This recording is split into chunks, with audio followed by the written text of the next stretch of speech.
Kaya sige po, makakaupo na po ang lahat. Glory to God po. Pakitingnan nga po ninyo ang inyong mga katabi kung mga ano yan, mga anak ng Diyos. Amen. Are you blessed? Sabihin nyo nga po, tanongin nyo po ang katabi nyo, are you blessed? Are you blessed? Amen. Yes, we are blessed because we are the children of God. Amen po. Kasi po, this month, ang ating tema po ay it's all about blessings, no? Kaya ang ating pag-aaralan ngayon ay blessings pa din. Ang una pong linggo na pag-aaralan natin is there is blessing in the name of Jesus, of God. Amen po. At ang pangalawa naman po ay there's blessing in the church. Hindi ako nagkakamali. At ang pangatlong Sunday naman po natin ay ang buhay natin ay blessing ng Panginoon. Amen po. Naniniwala po ba tayo doon na ang blessing natin is ang buhay natin ay pagpapala ng Diyos.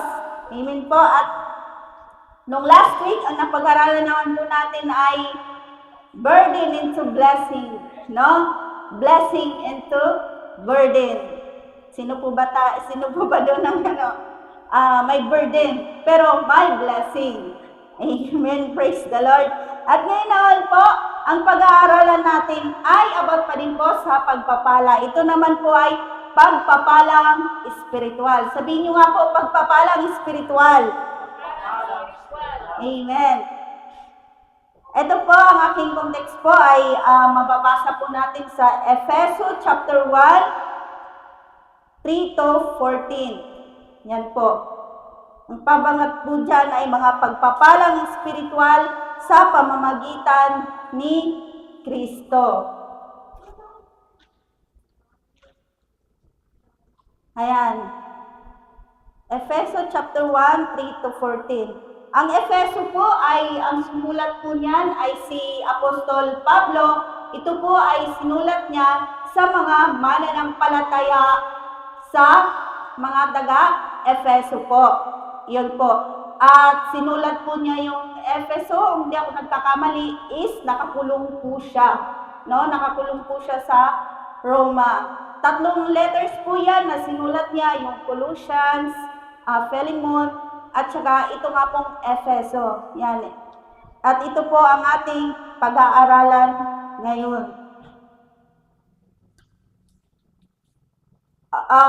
Kunting background lang po tayo. Yung Efeso po ay ito po ay lugar na centered place po siya. Kumbaga parang sa atin po, ang ano po natin is nasa Manila, no? So ganyan po ang lugar ng Efeso. Tapos marami po dyan ng nangangalakal or bentahan po. So sa madaling salita, ang Efeso po is mayaman sa ekonomiya, no? Kasi po parang sa balintawak, bagsakan ng mga gulay, or di ka kung ano mga pamilihin na mga mura, no? Ganun po ang Efeso. At saka marami din po dyan mga pagano at mga sumasamba sa mga Diyos-Diyosan. Yun po ang lugar ng Efeso. Isang na nga po dyan ng kanilang dino-Diyos ay ang pangalang Artemis. So ngayon po, sinulat po ito ni Apostol Pablo sa mga mananampalataya sa mga Efeso. Ito po mga Efeso 3 to 14, ito po sabi po dito, ito po yung mahabang pagpupuri ni Apostol Pablo sa ating Panginoong Diyos. Amen? Bakit po kaya mahabang pagpupuri na para sa ating Diyos? So, umpisahan po natin sa verse 3. Basahin po natin, sabi po dito, purihin natin ang Diyos Ama at ng ating Panginoong Hesukristo. Amen po. Dahil sa pakikipag-isa natin kay Kristo, ibinigay niya sa atin ang lahat ng mga pagpapalang espiritual mula sa langit. So, bakit po nagpupuri si Apostol Pablo sa ating Panginoong Diyos? Dahil nga po ay binigyan tayo ng mga pagpapalang espiritual. Sabihin nyo nga po, pagpapalang espiritual. Amen. So, ganun na lang po kagalak or nag-uumapaw ang kagalakan ni Apostol Pablo nang sinulat niya ito, bagaman po ay nasa kulungan siya dahil po pinagkuluban tayo ng pagpapalang espiritual sa pamamagitan ni Kristo Jesus. Si Apostol Pablo ay nagpupuri siya sa ating Diyos sa Ama ng ating Panginoong Hesukristo. Bakit po? Dahil nga po sabi dito ay kailangan natin purihin ang Diyos dahil sa kanyang mga kaloob na pagpapalang espiritual. Sabi po dito, bago pa man niya likhain ang mundo, pinili na niya tayo para maging banal at walang kapintasan sa paningin niya dahil sa pag-ibig niya. Amen po. So, kaya po nagpupuri si Apostol Pablo dahil po pinagkalooban po tayo ng mga pagpapalang espiritual. At ano po yung mga pagpapalang espiritual na yan? Ang sabi po dito, pinili po niya tayo. God chose us. Amen? At sabi po dito,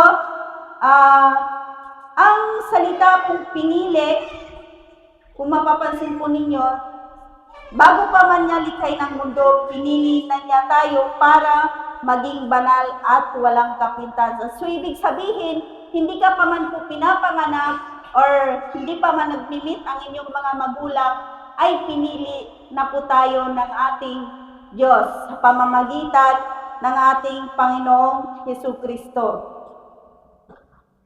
Lahat ng pagpapalang espiritual na nagmumula sa langit. At paano natin na-receive ito? Ito ay dahil sa pagkikipag-isa natin kay Kristo. So, ibig pong sabihin, mula nang tinanggap natin ang Panginoong Jesus, ating puso sa totoo na nampalataya tayo, pinagkaluban niya tayo ng mga pagpapalang espiritual.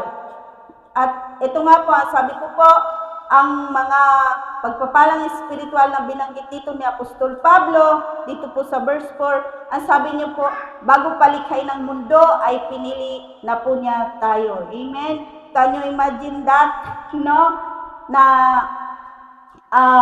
wala ka pa, hindi ka pa nabubuo, pero pinili ka na ng ating Diyos na maging Kanya ayon po sa Kanyang layunin at sa kanyang kalooban po. So, ibig sabihin po, ng pagkapili sa atin ng ating Panginoong Diyos ay hindi dahil sa ikaw ay perfecto. Amen? Ang pagkapili ng Diyos ay hindi dahil ikaw ay mabait, masipag, o kung ano-ano pa mang magagandang katangian na nasa iyo. Hindi po yan ang pagkapili ng Diyos para sa atin. Amen po. So, pinili po tayo ayon po sa kanyang layunin at kagandahang loob sa pamamagitan po ng ating Panginoong Jesus. Ang pagkapili po niya sa atin, sabi dito, ayon sa kanyang kalooban at layunin ng Diyos. Pinili niya tayo para po tayo ay maging anak. So, yun po ay isang pagpapalang espiritual sa ating mga buhay because God chose us. Amen po. Sa pamamagitan ng ating Panginoong Jesus. So, ang kaligtasan po natin ay nagbubuhat sa Diyos. Amen po. Kaya ka naligtas, ito ay dahil pinili ka ng Diyos.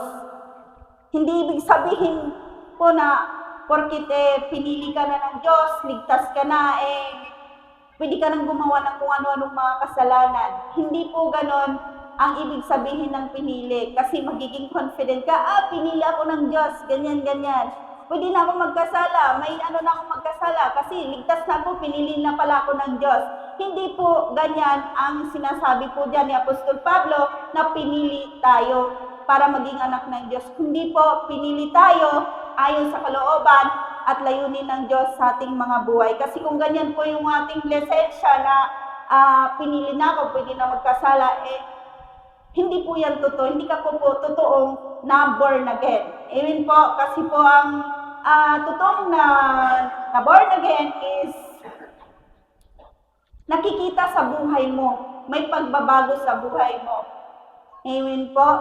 So, ang unang pagpapala ng Diyos sa atin is God chooses us no matter who you are, no matter who we are. Amen po. At bakit po niya tayo pinili? Dahil po sabi diyan, sa pag-ibig niya. So sa verse 5 naman po, ang sabi dito, Nung una pa ay tinalaga niya tayo para maging mga anak niya sa pamamagitan ni Hesus Kristo. Ayon na rin ito sa kanyang layunin at kalooban. Amen po. So, tayo po ay itinalaga. Sabihin niyo po, itinalaga. Yan. Tayo daw po ay mga itinalaga na ng Diyos. Para maging anak niya, para po maging anak niya. Sa ibang salin po kasi yung itinalaga ay pagkukup, or di kaya sa English naman po, adopted. We are adopted by God.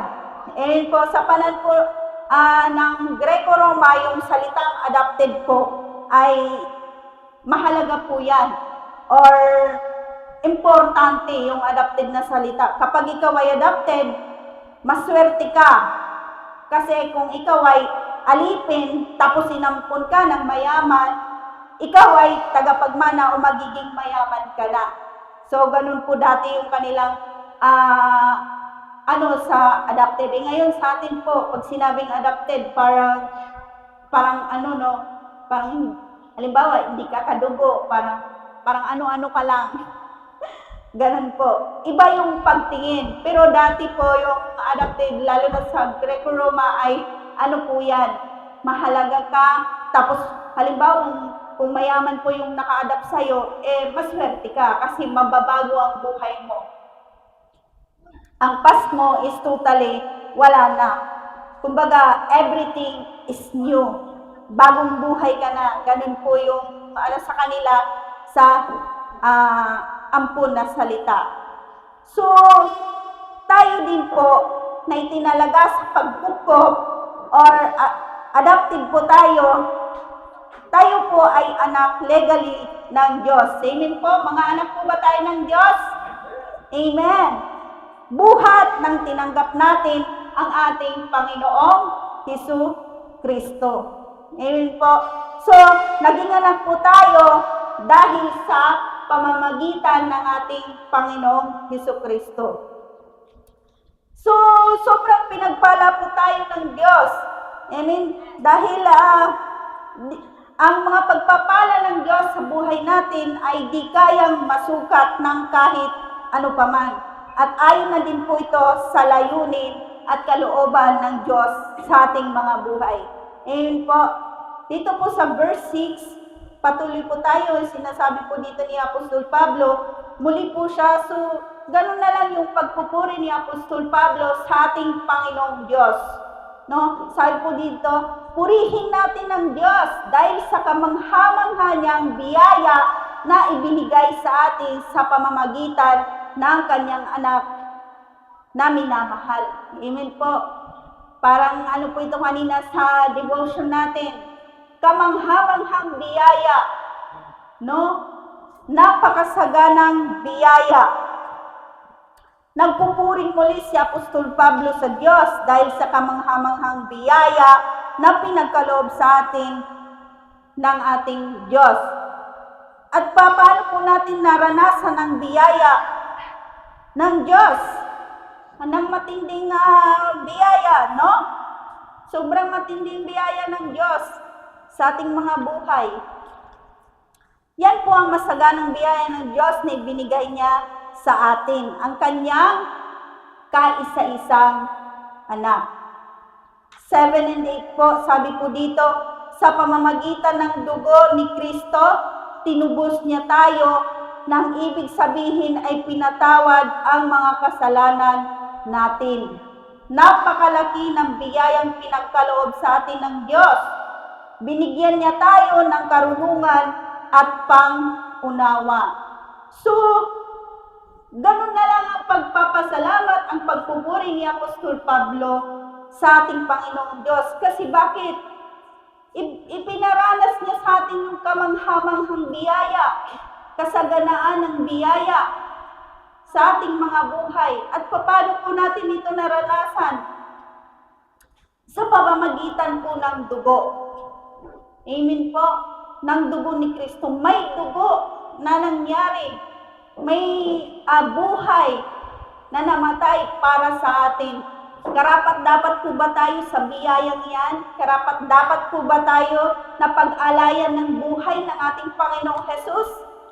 Hindi po. Kaya ganun na lang ang pagpupuri at pagpapasalamat ni Apostol Pablo sa ating Diyos dahil binigyan niya po tayo ng kamanghamanghang biyaya at lahat ng ating mga kasalanan ay pinatawad niya. Kaya sabi po dito, napakalaki ng biyayang ipinagkaloob sa ating ng Diyos.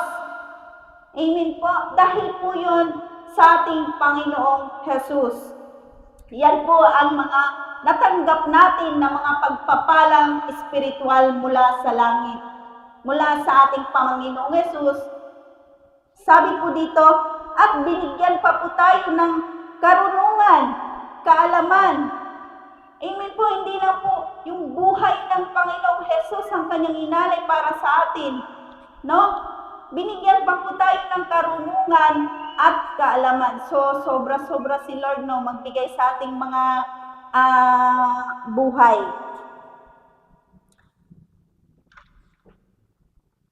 Yan ang matatawag natin na kamanghamanghang biyaya ng Diyos sa atin. Amen po. Sobrang palad po natin, no? Sobrang napakapalad natin na tayo ay pinagpala. Kasi bakit? Natanggap natin ang mga pagpapalang yan dahil kay Kristo, nag-alay siya ng kanyang buhay, umagos ang kanyang dugo para malinis tayo sa ating mga kasalanan at hindi lang po dyan. Kasi po, ang dati po kasi, di ba, kapag nagkasala ang tao, nag-aalay po ng mga kung ano-anong mga hayop, yung dugo nila. Pero ang ginawa po ng Panginoong Jesus, once and for all, na kung sino man ang sumampalataya sa Kanya, ay magkakaroon ng buhay na walang hanggan at sobrang biyaya. Amen po. So, ibig sabihin, hindi po tayo tinipid ng Diyos. Di ba? Hindi po tayo tinipid kasi buhay niya mismo. Yan po ang pagpapalang binigay sa atin ng Diyos na hindi tayo karapat-dapat sa biyayang yan, pero pinagkalooban niya tayo ng sobra-sobrang biyaya. Kaya sa ating mga buhay, wag po tayo kung nakaranas tayo ng mga kung ano-anong mga kawalan, wag po tayong magrereklamo because we are blessed. Amen po.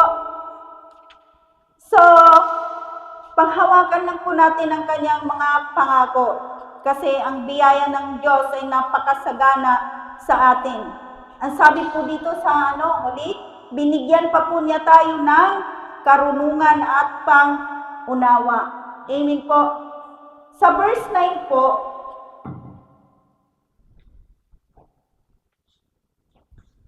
ang sabi po dito,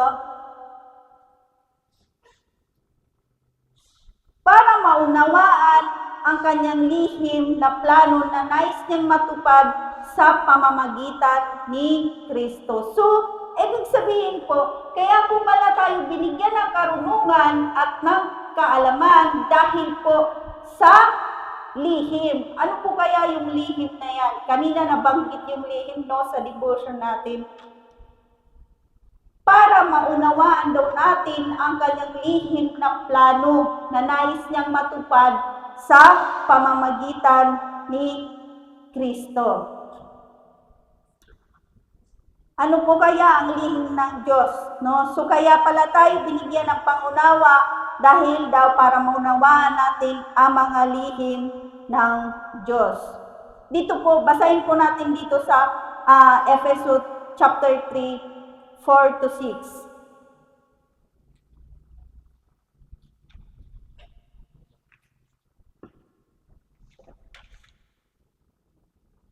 Efeso chapter 3, 4 and 6. Mababasa po natin dito kung ano ba ang lihim na yan ng Panginoong Diyos.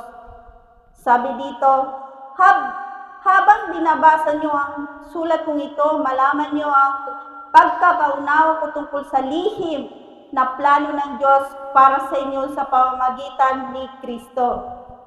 Hindi inihayag ng Diyos ang plano ito sa mga tao noon, pero ipinahayag na niya ngayon sa mga banal na apostol at mga propeta sa pamamagitan ng banal na Espiritu. At ito nga ang plano ng Diyos na sa pamamagitan ng magandang balita, ang mga hindi Hudyo ay tatanggap ng mga pangako ng Diyos kasama ng mga Hudyo at magiging bahagi rin sila ng isang katawan dahil sa pakikipag-isa nila kay Kristo. Amen po. So, yun pala ang lihim ng Diyos, no? So, alam naman po natin na ang chosen, ang unang pinili talaga ng Diyos ay mga Jews, mga Hudyo. Di po ba? Tayong mga Gentile nang nakapaginig tayo ng magandang balita at tayo ay nanampalataya sa ating Panginoong Jesus, tayo din naman po ay tumanggap ng mga pagpapala at mga pangako ng Diyos. Amen po. Kasi nung una ay hindi niya ni-reveal, no, sa mga unang mananampalataya, pero sa atin ay inihayag na sa pamamagitan ni Kristo at sa pamamagitan po ng magandang balita. Pagka ito daw ay share at magkakaroon ng pagkakaisa ang mga Hudyo at mga Hintil, sila ay magiging anak ng Diyos. Amen po. So kapag inihayag natin ang salita ng Diyos, magiging anak din po sila ng ating Panginoon. So yun po ang lihim ng ating Panginoong Diyos. No? Isang lihim din po na inihayag sa atin ng Panginoong Diyos. So kasama din po ito sa itong verse 9 sa mga pagpapalang spiritual na pinapaliwanag po ni Apostol Pablo. Itong verse 9 po. Dahil kasama din po ito sa lihim ng Diyos, hindi lang po para pag-isahin ang mga Hudyo at mga Hintil sa pamamagitan ng magandang balita ni Kristo. Pero plano din po ni Lord sa pamamagitan ni Kristo, lahat ng nasa langit at sa lupa ay may pasalalim sa Panginoong Hesus-Kristo. Dito po sa 10, pagdating ng itinakdang panahon at ang plano niya ay pag-isahin ang lahat ng nasa langit at nasa lupa at ipasalalim sa kapangyarihan ng ating Panginoong Hesus. So, yun po yung sinabi ko kanina, nauna na po ako. So, kasama din po yan sa lihim ng Diyos, no? Na pag-isahin daw ang nasa langit at nasa lupa sa kapangyarihan ng ating Panginoong Hesus-Kristo. Basahin po natin dito sa Pilipos 2:10-11.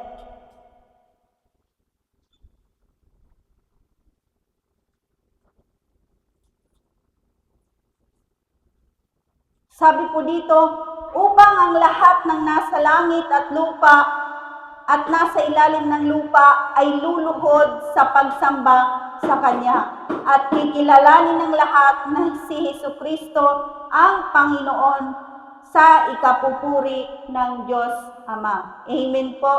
So, lahat ng mga nilalang ng Diyos, no? Lahat ng nasa lupa, nasa ilalim ng lupa, lahat ng creatures ng Diyos ay luluhod at sasamba sa ating Panginoong Diyos. Sa takdang panahon, sabi po, ay pag-iisahin niya para sumamba at para sa ikapupuri ng ating Panginoong Jesus. Amen? So, dito po sa verse 11, sabi po dito, patuloy na sinasabi ni Apostol Pablo at nagpupuri siya, sabi po niya, ginagawa ng Diyos ang lahat ng bagay ayon sa plano niya. So, sa plano ng Panginoon at kalooban, laging pinapaulit dito na sa plano ng ating Panginoong Diyos at kalooban niya ay mangyayari.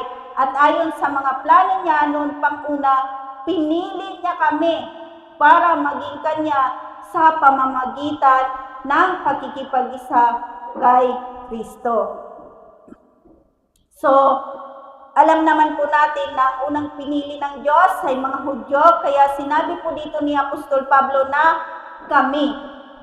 So, ang ano po niya dito is kami, kasi dahil po siya ay isang Hudyo. Sila yung mga unang recipient ng magandang balita, no? Sila yung mga unang nakilala sa ating Panginoong Jesus. So, sa verse 12 po, ang sabi po dito, ginawa niya ito para kaming mga naunang sumampalataya kay Kristo ay magbigay puri sa Kanya. So, ganun pala ang nangyari, no? Kaya po sila ang unang pinili ng ating Panginoong Diyos. Ito po ang kasagutan, sabi dito, para silang unang magbigay ng papuri sa ating Diyos. Amen po. So, ang reason kaya una silang sumampalataya kay Kristo is magbigay ng papuri sa ating Diyos. At dito po sa verse 13, madali lang po tayo. Kayo man ay napabilang na kay Kristo nang marinig ninyo ang katotohanan, ang magandang balita. Kung paano kayo maliligtas sa pagsampalataya ninyo sa Kanya, ibinigay niya ang banal na Espiritu na Kanyang ipinangako bilang tanda ng pagmamay-ari niya kayo. Amen. Napakasarap pakinggan, no? So, dito po sa verse 11 and 12, mapapansin po natin na ang ginamit po ni Apostol Pablo ay kami. Kami po, which is nagre-represent po siya na sila ang una. Ngayon dito sa verse 13 ay kayo. Kayo po yung sinabi or ginamit dyan ng apostol. Kung yung kami ay kanina ay nagre-represent sa mga Hudyo, ngayon naman po ang kayo ay nagre-represent sa mga Hintil. Kasama po ba tayo dyan? Amen. Tayong mga Hintil. Kaya sinabi ng Panginoon, kayo din naman. So, nagre-represent to sa atin, tayong mga Gentiles. So, tayo din po ito. Nang makapakinig po tayo ng katotohanan ng magandang balita at tayo sumampalataya ay napabilang na kay Kristo. Amen po. So, salamat sa Panginoong Jesus sa mga pagpapalang ito, no? Mga pagpapalang espiritual. At dahil sa pagsampalataya natin sa ating Panginoong Jesus, binigyan pa po niya tayo ng tatak. Ano po yung tatak na yan? Tattoo? Hindi po. Ang tatak na yan ay ang Holy Spirit. Gulatin nyo nga po ang katabi nyo kung may Holy Spirit talaga yan. Amen. Binigyan po tayo ng tatak, no? Ito ay ang Holy Spirit. Tanda na tayo ay pagmamay-ari. Pagmamay-ari ng Diyos. Kaya anong dahilan para hindi natin purihin ang Diyos? Para hindi natin sambahin? No? Gayon na, napakasagana ang mga kaloob niyang pagpapala sa atin. Amen po? Nararanasan po ba natin ito? Amen. We are blessed. We are saved by the Spirit of God. Amen po? Now, makita po sa atin ito, sa ating mga buhay, sa ating mga Kristiyano. At yan po ay mangyayari kapag tinanggap natin at nanampalataya tayo sa ating Panginoong Jesus. Magkakaroon po lahat po ng tatanggap at kikilalanin at mananampalataya sa ating Panginoong Jesus ay magkakaroon po ng tatak, deposito ng Holy Spirit. At dito po sa ating last verse, sabi po dito, Ang banal na Espiritu, ang katibayan na matatanggap natin mula sa Diyos, ang ipinangako niya sa atin bilang mga anak niya. Amen. Hanggang sa matanggap natin ang lubos na kaligtasan at dahil dito, papupurihan siya. Amen. So, kaya ang lahat ng mga Kristiyano ay pinagkalooban o tinatakan ng Espiritu dahil ang Holy Spirit ang siyang deposito or pledge, no? Na matatanggap natin ang pangakong pagpapala ng Diyos. So, ang Holy Spirit po, ang pledge para po matanggap natin, maranasan natin ang mga pagpapala ng Diyos sa pamamagitan ng ating Panginoong Hesukristo. Amen po.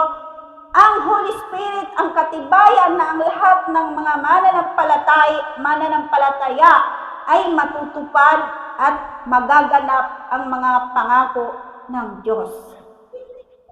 May alam po ba tayong pangako ng Diyos na kapag dumanas po tayo ng kung ano-anong mga trouble or suliranin ng buhay natin, no? Dapat mayroon po tayong panghahawakang mga pangako ng Diyos. Kasi sabi dito, ang lahat ng mga pangako niyan, pangako ng Diyos, na ikaw ay pasaganahin, maunlarin, na ikaw ay pagalingin sa lahat ng kasakitan mo at karamdaman. Yan ay matutupad at magaganap dahil ang Holy Spirit ay nasa iyo. Amen po. Lahat ng mga promises ni Lord sa buhay natin is matutupad because of the Holy Spirit. Amen. According na din sa kanyang will and glory. So, dito po sa 2 Corinthians chapter 1 verse 19, sabi po dito,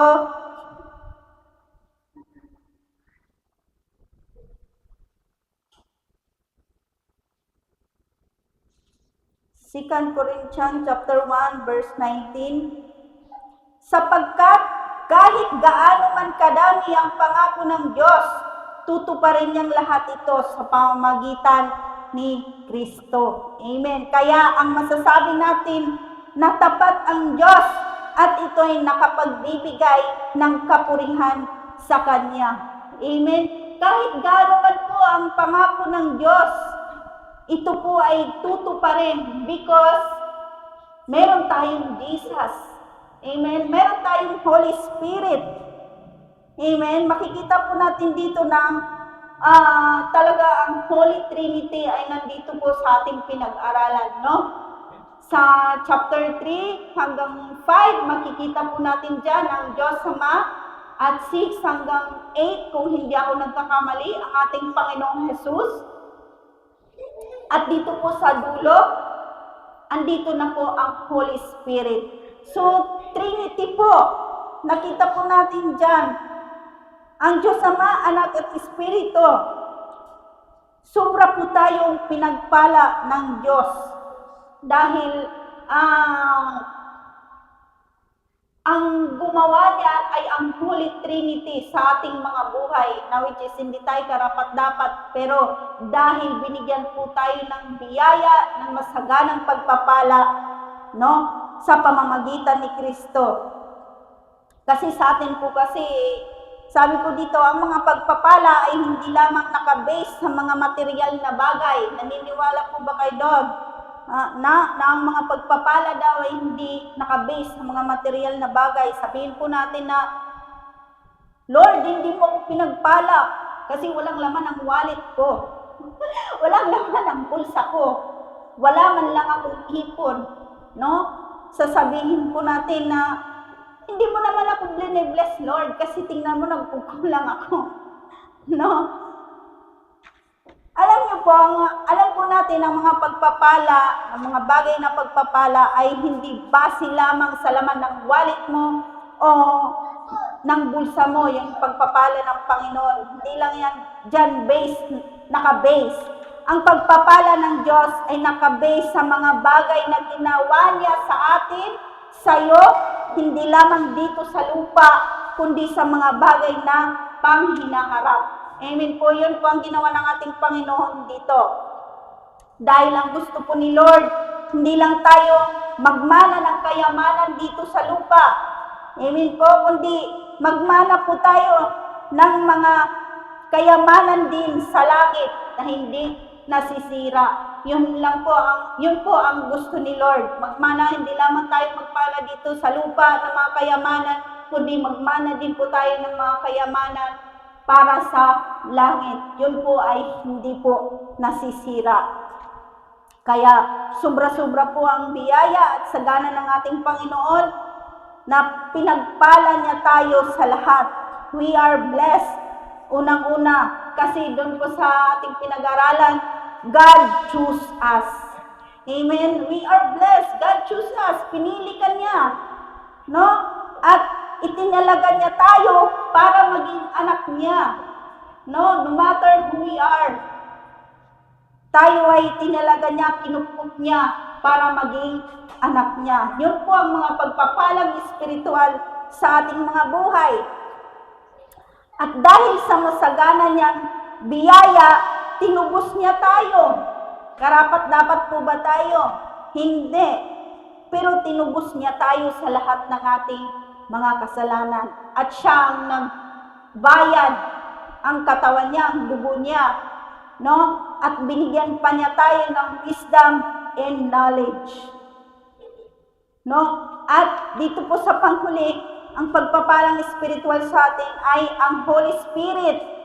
Tinatakan po niya tayo ng banal na Espiritu. Kaya marapat lamang po na purihin natin, sambahin natin ang ating Panginoong Diyos. Katulad po dito ni Apostol Pablo, sobra-sobra po yung kagalakan niya na pag umaapaw pa nga dahil sa pagpupuri sa ating Panginoon, dahil po sa mga pagpapala na ibinigay niya po sa ating mga buhay.